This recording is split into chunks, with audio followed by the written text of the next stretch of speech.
Ay.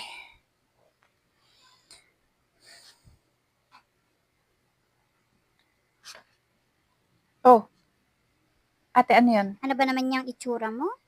Hindi ka man lang muna magsuklay bago ka humarap sa Ha? tindahan. Bakit? Anong problema sa Ang itsura ko? problema sa itsura mo, hindi ka pa nagsusuklay. Hindi ka pa nga yata naghihilamos o nagbumumugi. Harap ka kagad sa tindahan mo? Grabe naman.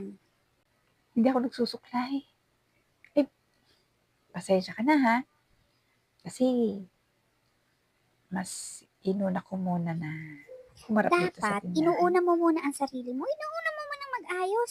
Hindi magandang ugali yan. Masamang ugali yan na hindi ka nag-aayos. Tapos haharap ka sa mga Ano? customers mo.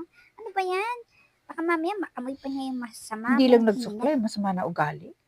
Grabe. Alam mo ba kung ano ang masama ang ugali?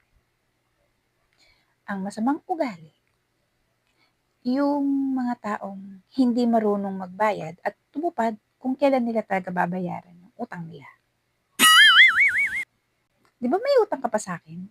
Kailan ka magbabayad?